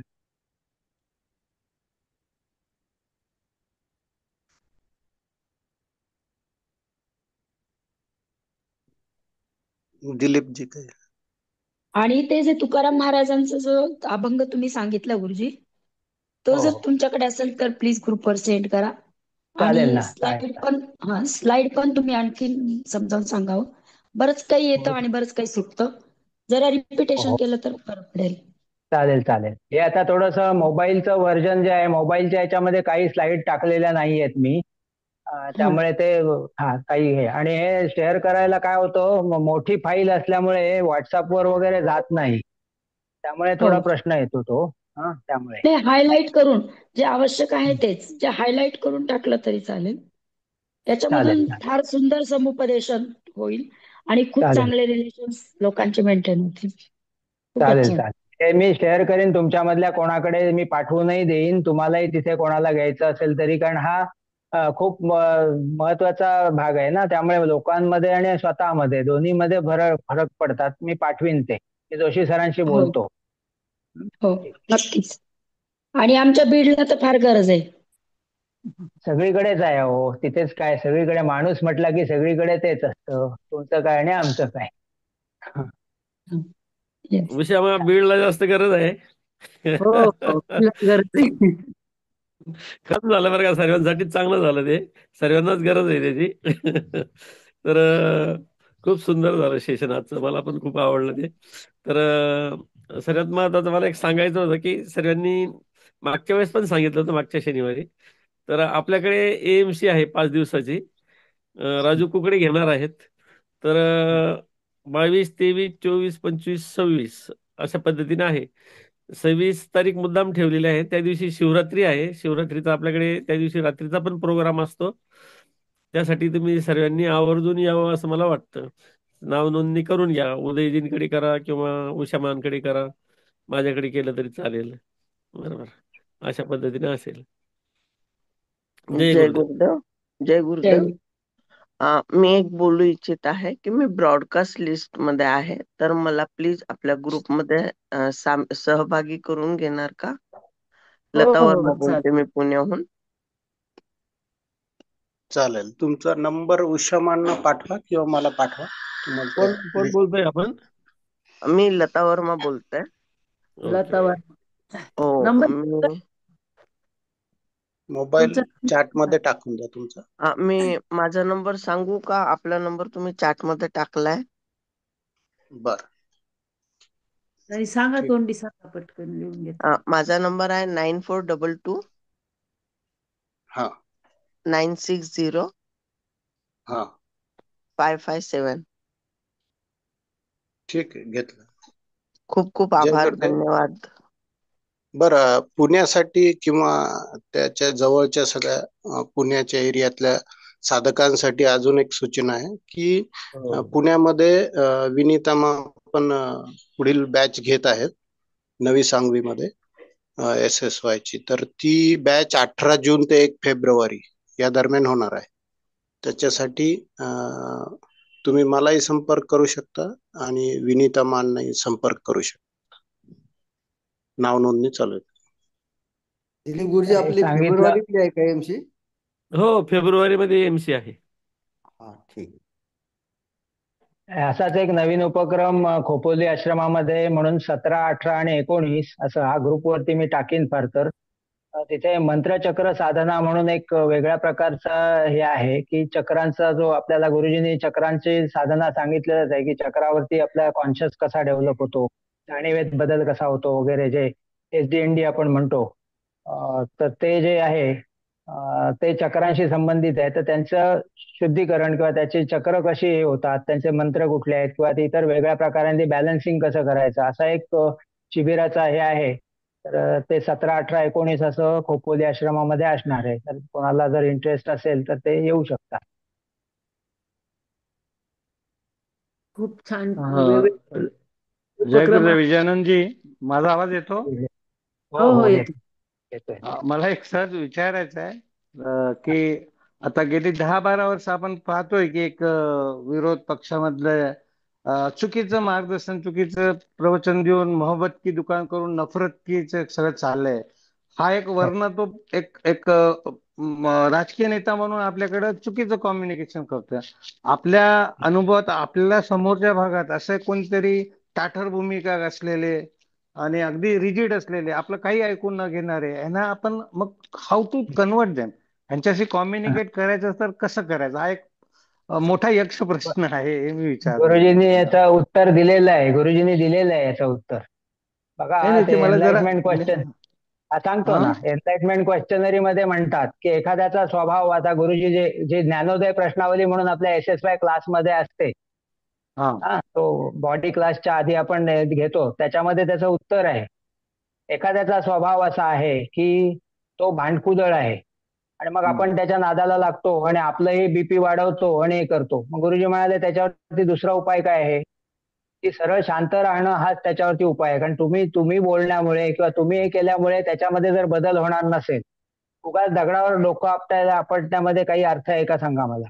आपण आपला डिस्टर्बन्स वाढवायचा आणि दुसऱ्यांचा सांगून बघायचं, नाही झालं तर शेवटी त्याचं प्राक्तन किंवा त्याचं हे असतो आणि आपलं रिलेशनशिप असते त्यांच्या बरोबर. घरामध्ये पण असं असतं. आणि मी तुम्हाला एक सांगतो, माझा एक अनुभव म्हणून, की प्रत्येक घरामध्ये अशी एखादी व्यक्ती असते की व्हेरी डिफिकल्ट टू कम्युनिकेट. आणि ते मला वाटतं देवानी किंवा एक परीक्षा घेण्यासाठी पण असतं आपली. माझ्या घरामध्ये पण असं होतं. आणि SSY झाल्यानंतर मला ती थोडी उपरती झाली, तरी मला खूप वर्ष गेली की हे सिच्युएशन स्वीकारायला आणि त्यातून बाहेर यायला. पण ते जमायला लागलं हळूहळू. त्यामुळे अशी लोक असणारच. उडदामाजी काळे गोरे सगळे थोडेच असे असतात. दुसरी गोष्ट, सत्संगती मिळणं हे सर्वांच्या नशिबात नसतं. त्यामुळे म्हणतात बहुत सुकृतांची जोडी, म्हणूनही विठ्ठले आवडी. SSY आवडायला खूप नशीब लागतं किंवा चांगल्या लोकांबरोबर राहायला नशीब लागतं. हे आपल्या नशिबात गुरुजींच्या कृपेने म्हणा किंवा इतर सगळ्यांच्या यांनी आलेलं आहे. तर त्याचा आपण फायदा घेऊया. निगेटिव्हिटी तर बाहेर भरपूर असेल. आपण आपल्या भोवती कवच निर्माण करू. प्राणायाम आहे, मेडिटेशन आहे, इतर सगळ्या माध्यमातून. इंट्रा पर्सनल म्हटलं ना मी, ते आपली ओरा बॉडी जसजशी शुद्ध होत जाते ना, एक अनुभव आहे की गौतम बुद्धांना जेव्हा निर्वाण प्राप्त झालं असं म्हणतात, तर त्यांच्या बाबतीत आधी लोक काही काही वैतागले होते, हा काय असंच करतो तसंच करतो असं काही त्यांच्या बाबतीत वाटायचं, आणि म्हणून काही लोक मारायला टपले होते की म्हणे आता हा ज्ञान शिकवतो काय, ह्याला म्हणे फटकवायचा, म्हणून त्यांनी केलं. आणि गौतम बुद्ध एका झाडाखाली वृक्षाच्या खाली असे पारावरती बसलेले होते, आणि ही लोक सगळे काठ्या घेऊन हे घेऊन म्हणाले ह्याला आता तो धर्म हे करतोय काय, ज्ञान शिकवतो काय, असं त्यांचं चाललं होतं.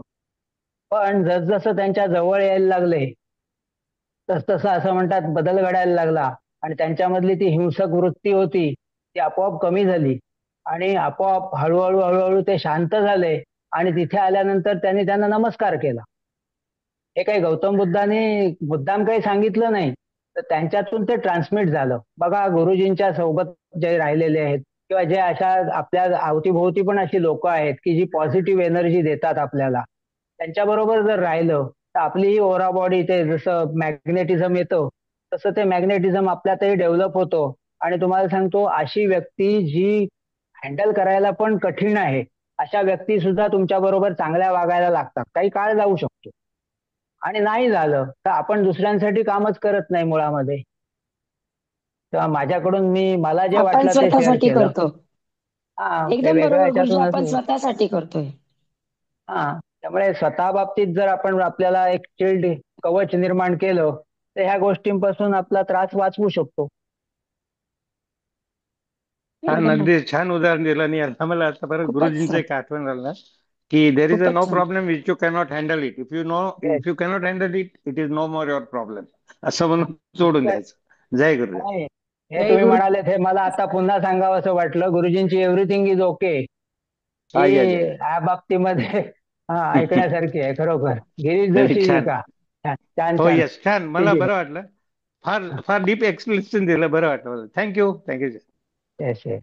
गुरुदेव, जे काय आहे ते स्वतःसाठी आहे, आणि स्वतः गुरुजी जे जे यशस्वायचे तत्व आहेत, आणि यशस्वाईचा क्लासच जो आहे की तो पूर्णपणे आपल्याला काय सांगतो, तर आपण दुसऱ्याला बदलायला जायचं नाही, तुम्ही स्वतःला बदला. हे खूप महत्वाची गोष्ट आहे याच्यामध्ये. खरंय. फक्त यशस्वाईचा क्लास पहिल्या दिवसापासून शेवटच्या दिवसापर्यंत लक्षात ठेवला तरी जीवन व्यवस्थित जगता येतं, असं मला वाटतं. खरंय. मीही माझा अनुभव शेअर करू इच्छित आहे. मी वर्ष 1996 मध्ये SSY केला होता. सुनील गुरुजींकडेच केला, विनीतमा सुनील गुरुजी. तर त्याचे बी एवढे खोलपर्यंत रोवले गेले ना, जरी मी कनेक्टेड नाहीये जास्त, पण तरीही त्यावेळी जे बी रोवले गेले त्याचे अद्भुत आणि स्वादिष्ट फळ आजही माझ्या जीवनात गोडी निर्माण करतात आणि मला खूप आनंद देतात. आणि गुरुजींची तर मी एवढी आभारी आहे, कारण की त्यांच्याशी असं कधी कधी मिळणं व्हायचं आधी. आता तर तेही खूप कमी झालं, कारण गुरुजी एकसारखे कुठं बाहेरच असतात. आणि ते एवढं काही शिकून अजूनही पुढे शिकत आहेत. ह्या गोष्टी एवढ्या प्रेरणादायी आहे ना. आणि जेव्हा मी शनिवार शनिवार जसं मला जमेल तेव्हा मी ग्रुपशी जुडते, तर मला सगळं ते परत पुनरावृत्ती होऊन, आणि अहोभाग्य माझे की मी SSY केला आणि अजूनही मी ह्या पाथाशी जुळून आहे, आणि पर्यंत मी जुळून राहण्यात माझं भाग्य मानेन. आणि मला खूप आनंद होतो की या चांगल्या गोष्टी माझ्या जीवनात आहेत, आणि मी एवढ्या छान छान लोकांचे ऐकू शकते आणि त्यांना ग्रहणही करू शकते. आणि आपल्या सगळ्यांचे मनापासून खूप खूप आभार. थँक्यू. जय गुरुदेव. जय गुरुदेव. या बाबतीत थोडस बोलतो मी. म्हणजे मी क्लास घेताना नेहमी म्हणतो की तुमच्यामध्ये हा एक व्हायरस, जसं ती लस टोचून घेतात की नाही, तर ती लस कशासाठी असते, तर आजार होऊ नये म्हणून असते. तशी लस आपण टोचतो वेगवेगळ्याची. तशी SSY ही एक लस आहे, ती आतमध्ये सोडली जाते. आणि मग म्हणे त्या त्या आता जे म्हणाल्या की माझ्या आतमध्ये ते काम करतं, वेळ आली ना की त्या त्या वेळेला मी जर वेगळा वागायला लागलो ना, तर मला ती लस आतमधून, तो जंतू असतो, व्हायरस असतो, तो त्रास देतो. म्हणजे असं म्हणतात की SSY करू नका, तुम्हाला व्हायरस त्रास देईल हो.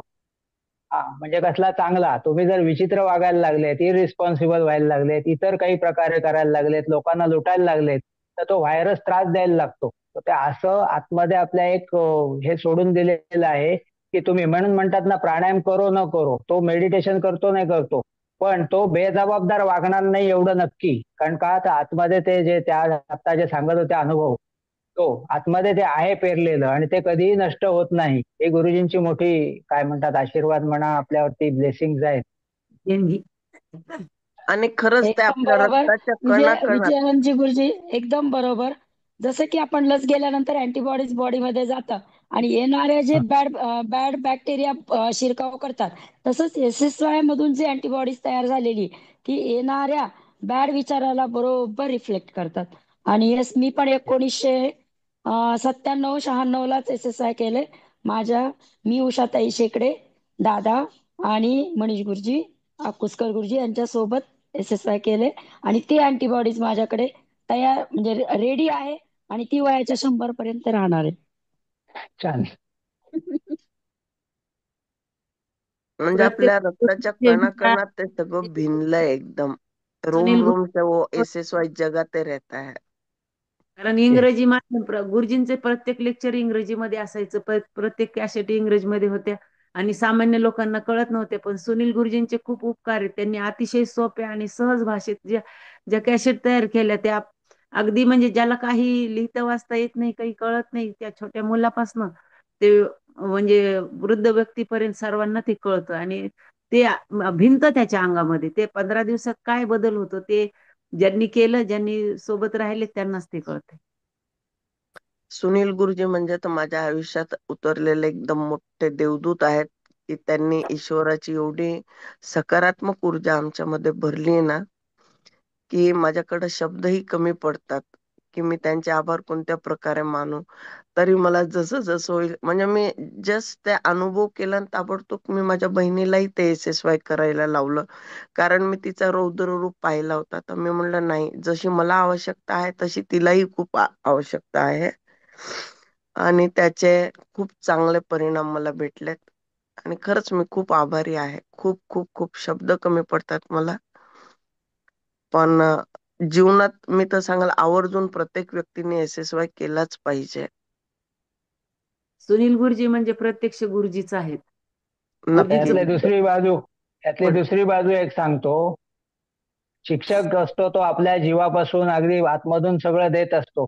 रिसिव्हिंग एंडला दुसरी बाजू आहे, ती पण खूप महत्वाची आहे हो. तुम्ही लोकांनी ते घेतलेलं असतं म्हणून ते आणखीन इफेक्टिव्ह होतं. तेव्हा शिक्षकांचं जेवढं श्रेय आहे त्याचबरोबर तुम्ही ते करणं आणि प्रॅक्टिस तुमच्या जीवनात वापरणं, हा रिसिव्हिंग एंडचा जो भाग आहे दुसऱ्या बाजूचा, तो पण खूप महत्वाचा आहे. तो तुम्ही केलात आणि म्हणून तुमच्यामध्ये ते राहिलेलं आहे. हेही तेवढंच महत्वाचं आहे, हेही लक्षात ठेवायचं. म्हणजे ते गुरुजी ते कसं झालं ना, की माझ्या पतिदेवांनी आधी केला होता SSY. त्यांनी 94 मध्ये केला आणि त्यांच्यात जे बदल घडले, अरे बापरे! एवढं म्हणजे मला असं वाटतंय की रात्री सूर्य उगवला की काय. एवढे अमेझिंग होते ना. आणि त्यांनी ते मुळापासून सगळं ग्रहण केलं होतं. तेव्हापासून मी ध्यास धरला, की नाही मला करायचंच आहे, करायचंच आहे. आणि आमचं कुटुंब म्हणजे एकदम 18व्या शताब्दीतलं सगळ्या रूढी, परंपरा सगळ्या. तर आमच्या आईसाहेबांनी सांगितलं, की तुला असं वाटत असेल, की तुझा नवरा 8 वाजता, 9 वाजता प्राणायाम करतो, असं करतो आणि तूही ते करू शकशील, तर ते होणार नाही. तुला पहाटे 4 वाजता उठूनच करायला लागेल सगळं. मी म्हणलं सगळं मान्य आहे, पण ते पुण्यातही करणं मला अशक्य होतं. कारण घरातलं वातावरण मला त्याच्यासाठी परवानगी देत नव्हतं. तर मी माझ्या माहेरी गेले संगमनेरला आणि गुरुजींचा क्लास होता नाशिकला. तर माझ्या आई वडिलांचे तर मी एवढे आभार मानते, की त्यांनी डेली अप डाऊन करून मला तो क्लास करून दिला आणि माझ्यासोबत त्यांनीही केला. तर खरंच माझ्यासारखी भाग्यवान मीच आहे, की मला म्हणजे मनातनं ध्यास पूर्ण धरला आणि मला करायचं आहे हे ठाम केलं, की ईश्वराने मला तेवढीच सकारात्मक साथ दिली. आणि मी 15 दिवस रोज संगमनेरहून नाशिक 64 किलोमीटर अप डाऊन करून मी आणि सकाळची बॅच होणार नाही म्हणून दुपारची बॅच दुपारी 3-3:30 ला संगमनेरहून निघायचं, नाशिकला पोहोचायचं आणि ते क्लास करायचं. आणि त्यातही मला एवढा आनंद मिळाला ना, एकही दिवस मी थकले की असं की तसं काहीच नाही. सगळं एकदम सहजताने केलं आणि खरंच खूप खूप खूप छान. Thank you very much. जय गुरुदेव. आपण प्रेयर घेऊया, नंतर बोलू आपण. थांबूया. जय गुरुदेव.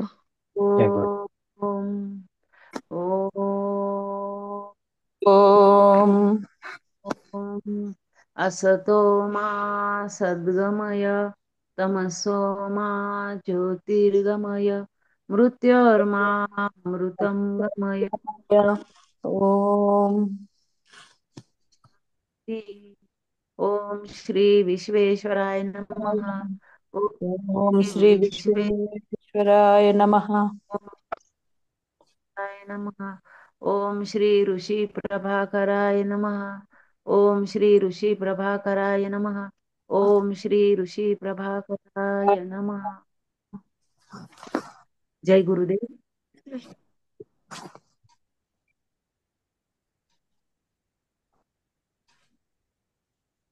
जय गुरुदेव. प्लीज प्लीज प्लीज हे सेशन रिपीट करावं. उषामा, हे सेशन रिपीट करावं. त्यातल्या बऱ्याच गोष्टी काही सुटलेल्या असतात, सगळ्या लक्षात नाही येते, तर फार चांगलं होईल.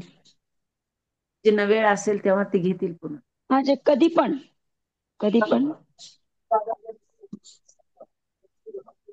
बोललेलं आहे ना, नेक्स्ट सॅटर्डेला वेळ असेल तर घेतो म्हणून. हा, तो दुसरा भाग आपण घेणार आहोत, पण बघू आपण कधीतरी करू पुन्हा. कारण काही जणांनी केलेलं आहे, त्यांना पुन्हा रिपिटेशन होईल ते, त्यामुळे ते त्याच्यापेक्षा आपण पुढचं जाऊ, थोडं पुढे करू आणि मग बघू. चालेल. त्या स्लाइड आणि ते खूप गरजेचं आहे. ते मी बघतो, मी जोशी सरांशी बोलतो आणि ते जर झालं तर आपण शेअर करता येते कसं ते बघू आपण. हो चालेल. हो ठीक आहे. जय गुरुदेव. थांबूया आपण. जय गुरुदेव. मा बोला. काही बोलायचं नाही, फक्त सगळ्यांना जय गुरुदेव. मग हेच महत्वाचं आहे. येस. एकदा जय गुरुदेव पुण्यामधले म्हटलं की कुटुंबात आल्यासारखं वाटतं. पुण्याचा एक ग्रुप आहे, आपले आशुतोष कुलकर्णी म्हणून आहेत, ते म्हणायचे जगू तर जगू. येस लक्षात आलं का? जय गुरुदेव तर जगू. येस ना. आता ते म्हणायचे, ते आठवण झालं, जगू तर जगू. छान जगू, आणि नुसतं जगू नाही, आनंदाने जगू.